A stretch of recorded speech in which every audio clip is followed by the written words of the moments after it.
ಹೋರಾಟ ಹೈದರಾಬಾದ್ ಕರ್ನಾಟಕದ ಜ್ವಲಂತ ಸಮಸ್ಯೆ ಆದಂತ 371 ಕಲಮನ್ನು ಸಮರ್ಪಕವಾಗಿ ಜಾರಿಗೆ ತರಬೇಕು. ಹೈದರಾಬಾದ್ ಕರ್ನಾಟಕ ಭಾಗದ ವಿದ್ಯಾರ್ಥಿಗಳಿಗೆ ನ್ಯಾಯ ಕೊಡಬೇಕು. ಹೈದರಾಬಾದ್ ಕರ್ನಾಟಕದ ನಿರುದ್ಯೋಗ ಯುವಕರಿಗೆ ಉದ್ಯೋಗ ಕೊಡಬೇಕು. ಹೈದರಾಬಾದ್ ಕರ್ನಾಟಕ ಭಾಗದ ಸರ್ಕಾರಿ ನೌಕರಿಗೆ ಇವತ್ತು ಮುನ್ನರ್ತಿಯಲ್ಲಿ ಆಗುತ್ತಿರುವಂತಹ ಅನ್ಯಾಯವನ್ನು ಸರಿಪಡಿಸಬೇಕು ಅಂತ ಹೇಳಿ ನಾವು ಈ ಹೋರಾಟವನ್ನ ಕೈಗೆತ್ತಿಕೊಂಡಿದ್ವಿ. ಸರ್ಕಾರ ನಮಗೆ 2013ರಲ್ಲಿ 371 ಕಲಮನ್ನ ಜಾರಿಗೆ ತರುತ್ತೆ. ಆದ್ರೆ ಇವತ್ತು 11 ವರ್ಷ ಗತಿಸಿದ್ರು ಕೂಡ ಈ ಭಾಗದ ಸರ್ವಾಂಗೀಣ ಅಭಿವೃದ್ಧಿ ಆದ್ರೇನೆ ಈ 371 ಕಲಮನ್ನ ಸಮರ್ಪಕವಾಗಿ ಜಾರಿಗೆ ತರ್ತೇನೆ. ಈ ಭಾಗದ ವಿದ್ಯಾರ್ಥಿಗಳ ಭವಿಷ್ಯ ಬೇಕು, ಈ ಭಾಗದ ನಿರುದ್ಯೋಗ ಯುವಕರ ಭವಿಷ್ಯ ಬೇಕು, ಹೈದರಾಬಾದ್ ಕರ್ನಾಟಕದ ಸರ್ಕಾರಿ ನೌಕರರ ಜೊತೆ ಏನು ಚೆಲ್ಲಾಟಾಡ್ತಾ ಇದೆ ಈ ಸರ್ಕಾರಗಳು ಅಂಧ ಸರ್ಕಾರಕ್ಕೆ ಇವತ್ತು ನಾವು ಧಿಕ್ಕಾರವನ್ನು ತರ್ತಾ ಇದ್ದೀವಿ. ಯಾಕಂದ್ರೆ ಬಂದರೆ ಇವತ್ತು ನಾವು ಶೈಕ್ಷಣಿಕವಾಗಿ, ಆರ್ಥಿಕವಾಗಿ, ಸಾಮಾಜಿಕವಾಗಿ, ಉದ್ಯೋಗಿಕವಾಗಿ ಕರ್ನಾಟಕ ರಾಜ್ಯದಲ್ಲಿ ಅತ್ಯಂತ ಹಿಂದುಳಿದ ಪ್ರದೇಶದಿಂದ ಬಂದಂತ ಜನಗಳು ನಾವು. ನಮ್ಮ ಭಾಗ ಇವತ್ತು ನಾವು ನಮ್ಮ ಗೆಳೆಯರು ಅಂಬೇಡ್ಕರ್ ಕಾಮಂತರು ಹೋದ್ರು ನಮಗೆ ಸ್ವಾತಂತ್ರ್ಯ ಸಿಗಬೇಕಾದ್ರೆ 200 ವರ್ಷಗಳ ಕಾಲ ಹೋರಾಟ ಇತ್ತು. ನಮಗೆ ಸ್ವಾತಂತ್ರ್ಯ ಸಿಕ್ಕಿದ್ರೆ 1947ರಲ್ಲ, ನಾವು ಇಡೀ ದೇಶಕ್ಕೆ 1947 ಸ್ವಾತಂತ್ರ್ಯ ಸಿಕ್ಕರೆ ನಮ್ಮ ಹೈದರಾಬಾದ್ ಕರ್ನಾಟಕಕ್ಕೆ 1 ವರ್ಷ ನಂತರ 1948ರಲ್ಲಿ ನಮಗೆ ಸ್ವಾತಂತ್ರ್ಯ ಸಿಗ್ತದೆ. ಮುಂದೆ ನಾವು ಅಲ್ಲೇನು ಹೈದರಾಬಾದ್ ನಿಜಾಮನ ಆಳ್ವಿಕೆಯಲ್ಲಿ ಹೋಗ್ಬಿಟ್ಟಿದ್ವಿ. ನಾವು ಎಲ್ಲಾ ರಂಗದಲ್ಲೂ ಕೂಡ ನಾವು ಹಿಂದುಳಿದಿದ್ವಿ. ನಮ್ಮ ಭಾಗದ ಹಲವಾರು ಹೋರಾಟಗಾರರು, ನೂರಾರು ಜನ ರಾಜಕಾರಣಿಗಳ ಒಂದು ಸತತ ಪ್ರಯತ್ನದಿಂದ ನಮಗೆ 2013ಕ್ಕೆ 371 ಕಲಮನ್ನ ಜಾರಿಗೆ ತರ್ತಾರೆ. ಆದ್ರೆ ಯಾರಿಗೆ ನಮ್ಮ ಮೇಲೆ ಏನಿಲ್ಲಿರುವಂತಹ ಪಟ್ಟಬದ್ಧ ಶಕ್ತಿಗಳು ನಮ್ಮ ಭಾಗದ ರಾಜಕಾರಣಿಗಳ ಒಂದು ರಾಜಕೀಯ ಇಚ್ಛಾಶಕ್ತಿಯ ಕೊರತೆಯಿಂದ ಈ 371 ಕಲಂ ಸಮರ್ಪಕವಾಗಿ ಜಾರಿಗೆ ಬರದೇನೆ ಈ ಭಾಗದ ಜನರಿಗೆ ಅನ್ಯಾಯ ಆಗ್ತಾ ಇದೆ. ಇವತ್ತು ನಮ್ಮ ಭಾಗದ ಜನರು ಇವತ್ತು ಡಾಕ್ಟರ್ಗಳಾಗಬೇಕು, ಇಂಜಿನಿಯರ್ಗಳಾಗಬೇಕು, KS, PS, IPS, IAS ಆಗಬೇಕಾದ್ರೆ ಇವತ್ತು ಶಿಕ್ಷಣ ಅನ್ನೋದು ಬಹುಮುಖ್ಯವಾದದ್ದು. ಯಾಕಂದ್ರೆ ಬಂದರೆ ಇವತ್ತು ಮೌಲ್ಯವರ್ತ ಶಿಕ್ಷಣ ಎಂದರೆ ಇವತ್ತು ನಮ್ಮ ಜನ ಕರೆದಾಡ್ತಾ ಇದ್ದಾರೆ. ಇವತ್ತು ಸರ್ಕಾರಿ ಶಾಲೆಗಳು, ಸರ್ಕಾರಿ ಆಸ್ಪತ್ರೆಗಳು ಇವತ್ತು ಅವಿರಕ್ಷಣೆಗಳಾದವ. ಇದಕ್ಕೆಲ್ಲ ಯಾರು ಹೊಣೆಗಾರರು? ಇವತ್ತು ಹೈದರಾಬಾದ್ ಕರ್ನಾಟಕದಲ್ಲಿ ಎಷ್ಟೋ ಇವತ್ತು ಸರ್ಕಾರಿ ಶಾಲೆಗಳಲ್ಲಿ ಶಿಕ್ಷಕರುಗಳೇ ಇಲ್ಲ. ಇವತ್ತು 1-2 ಶಿಕ್ಷಕರು ಇಟ್ಕೊಂಡು ಇವತ್ತು 1-2 ತನಕ ಎಜುಕೇಶನ್ ಕೊಡ್ತಾ ಇದ್ದಾರೆ. ಆದ್ರೆ ನಮ್ಮ ಭಾಗದ ಏನು ಹೈದರಾಬಾದ್ ಕರ್ನಾಟಕ ಭಾಗದ ನಮ್ಮ ರಾಜಕಾರಣಿಗಳು ಇವತ್ತು ಖಾಸಗಿ ಶಿಕ್ಷಣ ಸಂಸ್ಥೆಗಳನ್ನು ತೆಗೆದುಕೊಂಡು ಇವತ್ತು ಓಪನ್ ಮಾಡಿಬಿಟ್ಟು ಇವತ್ತು ಲಕ್ಷಾಂತರ ರೂಪಾಯಿ ಡೊನೇಷನ್ಗಳನ್ನ ಇವತ್ತು ವಸೂಲಿ ಮಾಡ್ತಾ ಇದ್ದಾರೆ. ಆದ್ರೆ ನಮ್ಮ ಬಡಜನರು, ರೈತರ ಮಕ್ಕಳು ಇವತ್ತು ಸರ್ಕಾರಿ ಶಾಲೆಯಲ್ಲಿ ಹೋಗಿ ಇವತ್ತು ಅವರಿಗೆ ಮೌಲ್ಯಾಧಾರಿತ ಶಿಕ್ಷಣದ ಕೊರತೆಯಿಂದ ಇವತ್ತು ನಾವು ಯಾವುದೇ ಉನ್ನತ ಮಟ್ಟದ ಶಿಕ್ಷಣವನ್ನ ಪಡೆಸೋದಕ್ಕೆ ಸಾಧ್ಯ ಆಗ್ತಾ ಇಲ್ಲ. ಇವೆಲ್ಲವನ್ನ ಯಾರು ಗಂಭೀರವಾಗಿ ಪರಿಗಣಿಸಬೇಕು? ಸರ್ಕಾರ ಯಾಕೆ ಕಣ್ಣು ಮುಚ್ಚಿಕೊಂಡಿದೆ? ಈ ಭಾಗದ ಜನಪ್ರತಿನಿಧಿಗಳು ಏನ್ ಮಾಡ್ತಾ ಇದ್ದಾರೆ? ಇವತ್ತು MLA, MP ಗಳು, ಇವತ್ತು MLC-ಗಳು ಇವರಿಗೆ ರಾಜಕೀಯ ಆಗಬೇಕು. ಇವತ್ತು ಹೈದರಾಬಾದ್ ಕರ್ನಾಟಕದ ಜ್ವಲಂತ ಸಮಸ್ಯೆ ಇರುವುದು 371 ಕಲಂ ಅಡಿಯಲ್ಲಿ ಇಲ್ಲಿ ಉದ್ಯೋಗಗಳನ್ನು ಸೃಷ್ಟಿ ಮಾಡಬೇಕು. ಈ ಭಾಗದಲ್ಲಿ ಡಾಕ್ಟರ್ಸ್ಗಳು, ಇಂಜಿನಿಯರ್ಸ್ಗಳು ಹೊರ ಹೊಂದಬೇಕು. ಆದ್ರೆ ಇದು ಆಗ್ತಾ ಇಲ್ಲ. ಆ ಕಾರಣಕ್ಕಾಗಿ ಇವತ್ತು ನಾವು ಸರ್ಕಾರದ ವಿರುದ್ಧ ನಾವು ಹೋರಾಟವನ್ನ ಮಾಡ್ತಾ ಇದ್ದೀವಿ. ಏನಂದ್ರೆ ಇವತ್ತು ಸರ್ಕಾರ ನಮ್ಮ ಭಾಗದ ಜ್ವಲಂತ ಸಮಸ್ಯೆಯನ್ನ ಈ ಕೂಡಲೇ ಬಗೆಹರಿಸಬೇಕು. ಈ ಭಾಗದಲ್ಲಿರುವಂತಹ ಎಲ್ಲಾ ಖಾಲಿ ಹುದ್ದೆಗಳನ್ನ ಭರ್ತಿ ಮಾಡ್ಕೋಬೇಕು. ಮತ್ತು ಹೈದರಾಬಾದ್ ಕರ್ನಾಟಕದಲ್ಲಿರುವಂತಹ ಎಲ್ಲ ಖಾಸಗಿ ಕಂಪನಿ, ಕಾರ್ಖಾನೆ, ಫ್ಯಾಕ್ಟರಿಗಳಲ್ಲಿ ಪ್ರತಿಯೊಂದರಲ್ಲೂ ಕೂಡ ಹೈದರಾಬಾದ್ ಕರ್ನಾಟಕದ ನಿರುದ್ಯೋಗಿ ಯುವಕರಿಗೆ ಉದ್ಯೋಗದಲ್ಲಿ 80% ಮೀಸಲಾತಿಯನ್ನು ಕೊಡಬೇಕು. ಇವುಗಳನ್ನ ಸರ್ಕಾರ ಈ ಕೂಡಲೇ ಇದನ್ನ ಗಂಭೀರವಾಗಿ ಪರಿಗಣಿಸಬೇಕು. ಯಾಕಂದ್ರೆ ಇವತ್ತು ನಮ್ಮ ಭಾಗದ ಹೈದರಾಬಾದ್ ಕರ್ನಾಟಕ ಭಾಗದ ಜನರು ಈಗ ಎಚ್ಚೆತ್ಕೊಳ್ತಾ ಇದ್ದಾರೆ. ಸರ್ಕಾರ ಒಂದು ವೇಳೆ ಇವತ್ತು ನಾಚಿಕೆ, ಮಾನ ಮರ್ಯಾದೆ ಅನ್ನೋದಿದ್ರ. ಯಾಕಂದ್ರೆ ಇವತ್ತು ಸರ್ಕಾರಕ್ಕೆ ಇವತ್ತಿನ ಏನು ಕಾಂಗ್ರೆಸ್ ಸರ್ಕಾರ ಇದೆ, ಈ ಕಾಂಗ್ರೆಸ್ ಸರ್ಕಾರಕ್ಕೆ ಇಡೀ ಹೈದರಾಬಾದ್ ಕರ್ನಾಟಕನೇ ಬೆನ್ನೆಲುಬಾಗಿರುವಂತ ನಮ್ಮ ಹೈದರಾಬಾದ್ ಕರ್ನಾಟಕಕ್ಕೆ ಇವತ್ತು ನೀವು ನ್ಯಾಯ ಒದಗಿಸಿಕೊಂಡಿಲ್ಲ ಅಂದ್ರೆ ನೀವು ಆ ಕುರ್ಚಿ ಮೇಲೆ ಕೂತ್ಕೊಳ್ಳಕ್ಕೆ ನೀವು ಆರೋರಲ್ಲ. ಇವತ್ತು ನಾವು ಸಿದ್ದರಾಮಯ್ಯನವರಿಗೆ ಆಗ್ರಹವನ್ನ ಮಾಡ್ತಾ ಇದ್ದೀವಿ. ಜಯಕಲನ್ನ ಉಪಸಮಿತಿ ಅಧ್ಯಕ್ಷರಾದಂತ ಪ್ರಿಯಾಂಕಾ ಖರ್ಗೆ ಅವರಿಗೂ ನಾವು ಆಗ್ರಹ ಮಾಡ್ತಾ ಇದ್ದೀವಿ. ಇವತ್ತು ಈ ಕರ್ನಾಟಕ ರಾಜ್ಯದ ರಾಜ್ಯಪಾಲರಿಗೂ ನಾವು ಆಗ್ರಹವನ್ನು ಮಾಡ್ತಾ ಇದ್ದೀವಿ. ಹೈದರಾಬಾದ್ ಕರ್ನಾಟಕದ ಜನರಿಗೆ ನ್ಯಾಯವನ್ನು ಒದಗಿಸಿಕೊಡಬೇಕು. ಈ ಭಾಗದಲ್ಲಿ ಏನು ಇವತ್ತು ಅನ್ಯಾಯವನ್ನು ಮಾಡ್ತಾ ಇದ್ದೀರಿ. ಇವತ್ತು ಕಾಂಗ್ರೆಸ್ ಸರ್ಕಾರ ಬಂದು 371 ಜಯಕಲನ್ನ ಉಪಸಮಿತಿಯಲ್ಲಿ 3 ಸಾರ್ತಿ ಇವತ್ತು ಉಪಸಮಿತಿಯ ಮೀಟಿಂಗ್ ಕರೆದಿದ್ರು. ಆದ್ರ ಸರ್ಕಾರದ ಉನ್ನತ ಮಟ್ಟದ ಅಧಿಕಾರಿಗಳು ಇವತ್ತು ಯಾವುದೇ ಸೆಕ್ರೆಟರಿಗಳು ಇವತ್ತು ಆ ಮೀಟಿಂಗ್ ಅಲ್ಲಿ ಉಪಸಮಿತಿಯ ಮೀಟಿಂಗ್ ಅಲ್ಲಿ ಬರ್ಲಿಕ್ಕೆ ರೆಡಿ ಇಲ್ಲ. ಯಾಕೆ ರೆಡಿ ಇಲ್ಲ ಅಂದ್ರೆ ನಮ್ಮ ಭಾಗದ ಜನಪ್ರತಿನಿಧಿಗಳ ಹತ್ರ ತಮ್ಮಿಲ್ಲ. ಇವತ್ತು ಸರ್ಕಾರದ ಎಲ್ಲ ಇಲಾಖೆಯ ಅಧಿಕಾರಿಗಳು ಆ ಉಪಸಮಿತಿಯ ಮೀಟಿಂಗ್ ಅಲ್ಲಿ ಹಾಜರಾಗಬೇಕು, ಆಗ್ತಾ ಇಲ್ಲ. ಇವತ್ತು ನಾನು ಒಂದು ಪ್ರಶ್ನೆಯನ್ನ ಮಾಡ್ತಾ ಇದ್ದೀನಿ. ಮಾನ್ಯ ಪ್ರಿಯಾಂಕಾ ಖರ್ಗೆ ಅವರು, ಶರಣ ಪ್ರಕಾಶ್ ಪಾಟೀಲ್ ಅವರು, ಕೃಷ್ಣಪ್ಪರ್ ಅವರು, ನಮ್ಮ ಭಾಗದವರು ಈಶ್ವರ್ ಖಂಡ್ರೆ ಅವರು, ರಹೀಂ ಖಾನ್ ಅವರು, 5ರಿಂದ 7 ಜನ ನಮ್ಮ ಭಾಗದವರು ಮುಗಿಸ್ಬೇಕು. ಇವತ್ತು ನೀವೆಲ್ಲರೂ ಕೂಡ ಇವತ್ತು ಮೀಟಿಂಗ್ ಬರುವಾಗ ಚೀಫ್ ಸೆಕ್ರೆಟರಿ ಮೀಟಿಂಗ್ ಅಟೆಂಡ್ ಆದ್ರ ಯಾಕೆ ಆಗ್ತಾ ಇಲ್ಲ? ಇವತ್ತು 3 ಸರ್ತಿ ಮೀಟಿಂಗ್ ಕರೆದು 3 ಸರ್ತಿ ಪ್ರೊಸೀಡಿಂಗ್ ಮಾಡ್ತಾರೆ, ಸಭಾ ನಿರ್ವಹಣೆ ಮಾಡ್ತಾರೆ. ಸಭಾ ನಿರ್ವಹಣೆ ಮಾಡಿದ್ರೆ ಕೂಡ ಇವತ್ತು ಅಲ್ಲೊಬ್ರು ಏನು ನಾನಕ್ಕೆ ಅಂತೇಳಿ ಯಾರೋ ಬಿ ಚಂದ್ರಶೇಖರ್ ಅಂತೇಳಿ ಆ ಒಬ್ಬ ಅಧಿಕಾರಿ 3 ಸರ್ತಿ ಪ್ರೊಸೀಡಿಂಗ್ ಮಾಡಿದ್ರೆ ಕೂಡ ಇದುವರೆಗೂ ಅದನ್ನ ಜಾಸ್ತಿ ಮಾಡಲಿಕ್ಕೆ ಇಲ್ಲ. ಅಂದ್ರೆ ಇವತ್ತು ಒಬ್ಬ KS, IAS ಅಫ್ಸರ್ಗಳು ಇವತ್ತು ಉನ್ನತ ಮಟ್ಟದ ಏನು ಸಚಿವರು ಇದ್ದಾರ. ಇವತ್ತು ಸರ್ಕಾರದ ಸಂವಿಧಾನದ ಅಂಗ ಇದೆ.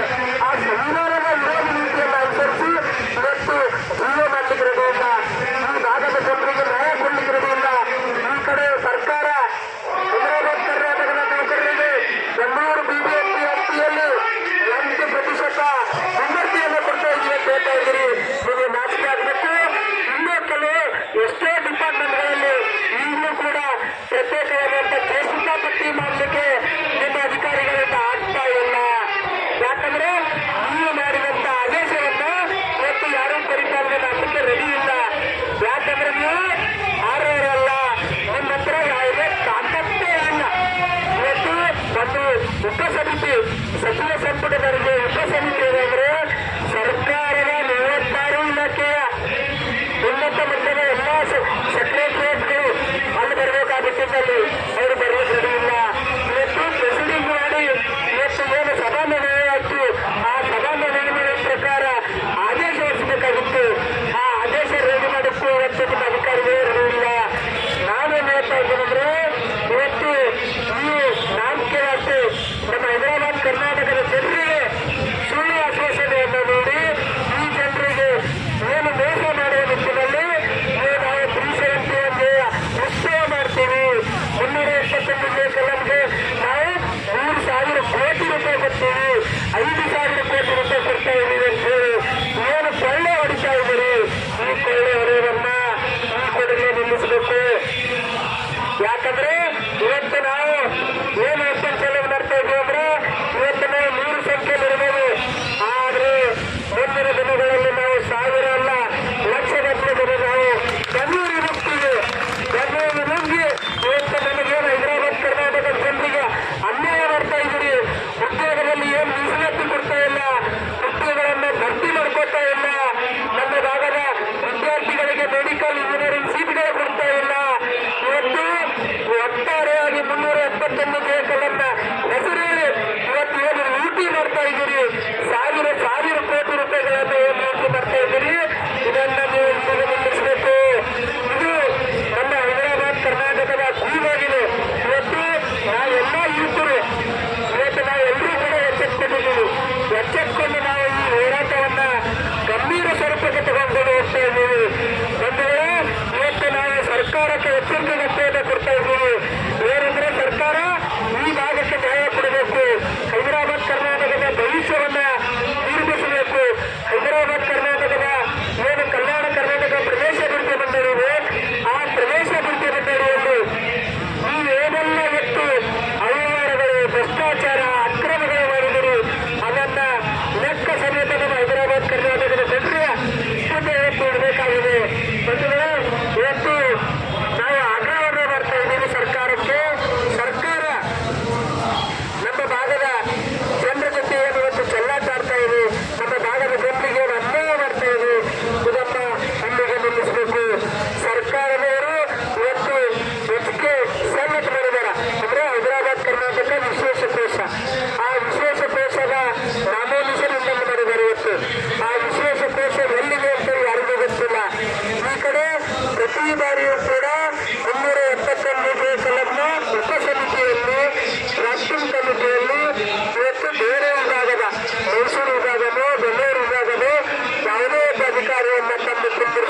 ತಂದೆ ತಾಯಿ ನೀವೇ ನನ್ನ ಬಂಧು ಬಳಗ ಅಂತೇಳಿ ಬಂದು ಇವತ್ತು ನಮ್ಮ ಜನರ ಹೈದರಾಬಾದ್ ಕರ್ನಾಟಕದ ಜನರ ಮತಗಳನ್ನು ಪಡ್ಕೊಂಡು ಇವತ್ತು ಕಾಂಗ್ರೆಸ್ ಸರ್ಕಾರ ಇವತ್ತು ನಮ್ಮ ಹೈದರಾಬಾದ್ ಕರ್ನಾಟಕದ ಜನರ ಮೇಲೆ ಇವತ್ತು ಅವರ ಮರ್ಯಾದೆಯನ್ನು ಉಳಿಸಿಕೊಂಡಿದೆ.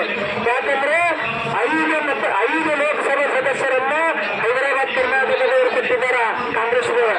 ಇವತ್ತು ಕಾಂಗ್ರೆಸ್ ಸರ್ಕಾರ ನಿರ್ಮಾಣ ಬೇಕಾದರೂ ಕೂಡ ಹೈದರಾಬಾದ್ ಕರ್ನಾಟಕದಿಂದ ಹೈಯೆಸ್ಟ್ ಎಮ್ಎಲ್ಎಗಳನ್ನು ನಮ್ಮ ಜನರು ಆರಿಸಿ ಕಳಿಸಿದ್ದಾರೆ. ಆದ್ರೆ ನಮ್ಮ ಜನರಿಗೆ ಇವತ್ತು ಕಾಂಗ್ರೆಸ್ ಸರ್ಕಾರ ಅನ್ಯಾಯ ಮಾಡ್ತಾ ಇದೆ. ಕಾಂಗ್ರೆಸ್ ಸರ್ಕಾರಕ್ಕ ಏನಾದರೂ ಅದು ಮಾನವಂತೆ ಮತ್ತು ಕೃತಜ್ಞತೆ ಭಾವನೆ ಇದ್ರೆ ನಮ್ಮ ಕೃತಜ್ಞತೆ ಏನಂದ್ರೆ ಹೈದರಾಬಾದ್ ಕರ್ನಾಟಕದ ಜ್ವಲಂತ ಸಮಸ್ಯೆ ಆದಂತ 371 ಬೇಕಲ್ಲನ್ನ ಸಮರ್ಪಕವಾಗಿ ಅನುಷ್ಠಾನಗೊಳಿಸ್ರಿ. ಹೈದರಾಬಾದ್ ಕರ್ನಾಟಕದ ಯುವಕರಿಗೆ ಉದ್ಯೋಗವನ್ನು ಕೊಡ್ರಿ. ಹೈದರಾಬಾದ್ ಕರ್ನಾಟಕ ಭಾಗದ ಅಭಿವೃದ್ಧಿ ಪಡಿಸ್ರಿ. ಹೈದರಾಬಾದ್ ಕರ್ನಾಟಕದ ವಿದ್ಯಾರ್ಥಿಗಳಿಗೆ ಮೆಡಿಕಲ್ ಇಂಜಿನಿಯರಿಂಗ್ ಸೀಟ್ಗಳಲ್ಲಿ ಮೀಸಲಾತಿಗಳನ್ನ ಕೊಡ್ರಿ. ಇವುಗಳನ್ನ ಕೊಟ್ಟು ನಿಮ್ಮ ಋಣವನ್ನು ನೀವು ತೀರಿಸಿಕೊಡ್ರಿ. ಇವತ್ತು ನೀವು ನಿಜವಾಗ್ಲೂ ಕೂಡ ಹೈದರಾಬಾದ್ ಕರ್ನಾಟಕದ ಜನರ ಋಣದಲ್ಲಿ ಬದುಕ್ತಾ ಇದ್ದೀರಿ. ಈ ಹೈದರಾಬಾದ್ ಕರ್ನಾಟಕದ ಜನರ ಶಿಕ್ಷೆಯಲ್ಲಿ ಇವತ್ತು ಕಾಂಗ್ರೆಸ್ ಸರ್ಕಾರ ನಡೆಸ್ತಾ ಇದೆ. ಆ ಕಾರಣಕ್ಕಾಗಿ ನಿಮಗೆ ಇವತ್ತು ನಮ್ಮ ಋಣವನ್ನು ತೀರಿಸಬೇಕಾದರೆ ಸರ್ಕಾರಕ್ಕೆ ನಾವು ಆಗ್ರಹವನ್ನ ಮಾಡ್ತಾ ಇದ್ದೀವಿ. ನೀವು ಈ ಕೂಡಲೇ ಎಚ್ಚೆತ್ತುಕೊಂಡು ಮುಂದಿನ ದಿನಗಳಲ್ಲಿ ಏನು ಇವತ್ತು ನಮ್ಮ ಭಾಗಕ್ಕೆ ಅನ್ಯಾಯ ಮಾಡ್ತಾ ಇದ್ದೀರಿ ಆ ಅನ್ಯಾಯವನ್ನು ಸರಿಪಡಿಸಬೇಕು. ಮತ್ತು ಈಗಾಗಲೇ ಏನು ಮೊನ್ನೆ ನಮ್ಮ ಕಲಬುರಗಿ ವಿಭಾಗಕ್ಕೆ ಬಂದಂತ DKC ಅವರು ಕಲ್ಯಾಣ ಕರ್ನಾಟಕ ಉತ್ಸವ ಮಾಡ್ತೀವಿ ಅಂತ ಹೇಳ್ತಾ ಇದ್ದಾರೆ. ಏನಂದ್ರೆ 10ನೇ ವರ್ಷದ ಸಂಭ್ರಮಾಚರಣೆ 371 ದಿವಸ ಯಾವ ಪುರುಷಾರ್ಥಕ್ಕಾಗಿ ಸಂಭ್ರಮಾಚರಣೆ ಮಾಡ್ತೀವಿ ಸಾಹೇಬ್? ಇವತ್ತು ನಮ್ಮ ಭಾಗದ ವಿದ್ಯಾರ್ಥಿಗಳಿಗೆ ಇವತ್ತು ಮೌಲ್ಯಯುತ ಶಿಕ್ಷಣ ಸಿಗ್ತಾ ಇಲ್ಲ. ನಮ್ಮ ಶಾಲೆಗಳಲ್ಲಿ ಟೀಚರ್ಸ್ಗಳಿಲ್ಲ. ನಮ್ಮ ಭಾಗದ ನಿರುದ್ಯೋಗಿ ಯುವಕರುಗಳು ಇವತ್ತು ಬೆಂಗಳೂರಿಗೆ ಬಂದು ಅಡ್ಡ ಹೊಡಿತಾ ಇದ್ದಾರೆ, ಕೂಲಿ ನಾಲೆ ಮಾಡ್ತಾ ಇದ್ದಾರೆ. ನಮಗೆ ಉದ್ಯೋಗಗಳ ಕೊಡ್ರಿ, ನಮ್ಮ ಮಕ್ಕಳಿಗೆ ಶಿಕ್ಷಣ ಕೊಡ್ರಿ, ನಮ್ಮ ಭಾಗದಲ್ಲಿರುವಂತ ಹುದ್ದೆಗಳನ್ನ ಇವತ್ತು ಭರ್ತಿ ಮಾಡಿಕೊಳ್ಳಿ. ಆಮೇಲೆ ನಮ್ಮ ಭಾಗದಲ್ಲಿರುವಂತ ಖಾಸಗಿ ಶಿಕ್ಷಣ ಸಂಸ್ಥೆಗಳಿದಾವ, ಖಾಸಗಿ ಕಂಪನಿಗಳಿದಾವ, ಅಲ್ಲಿ 90% ನೇಮಕಾತಿ ಮತ್ತು ಪ್ರವೇಶಾತಿ ಮೀಸಲಾತಿಯನ್ನ ಮೊದಲು ಒದಗಿಸಿ ನಮ್ಮ ಭಾಗದ ಡೆವಲಪ್ಮೆಂಟ್ ಮಾಡಿದ ಮೇಲೆ ನೀವು 10ನೇ ವರ್ಷದ ಸಂಭ್ರಮಾಚರಣೆ ಮಾಡಿ, 11ನೇ ವರ್ಷದ ಸಂಭ್ರಮಾಚರಣೆ ಮಾಡಿ, ನಮ್ಮೇನೂ ಅಭ್ಯಂತರ ಇಲ್ಲ. ಇವತ್ತು ಖುಲ್ಲ ಈ ವೇದಿಕೆ ಮೇಲೆ ನಾನು ಇವತ್ತು ರಾಜ್ಯ ಸರ್ಕಾರಕ್ಕೆ ಆಗ್ರಹವನ್ನು ಮಾಡ್ತಾ ಇದ್ದೀನಿ.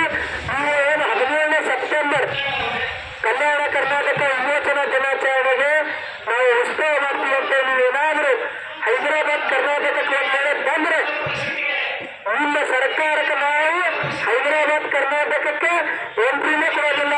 ನಿಮ್ಮನ್ನ ತಪ್ಪಿಯನ್ನು ಪ್ರದರ್ಶನ ಮಾಡಿ ಹೈದರಾಬಾದ್ ಕರ್ನಾಟಕದಿಂದ ಹೊರಗಿಡ್ತೀವಿ. ಇದು ಓಪನ್ ಚಾಲೆಂಜ್.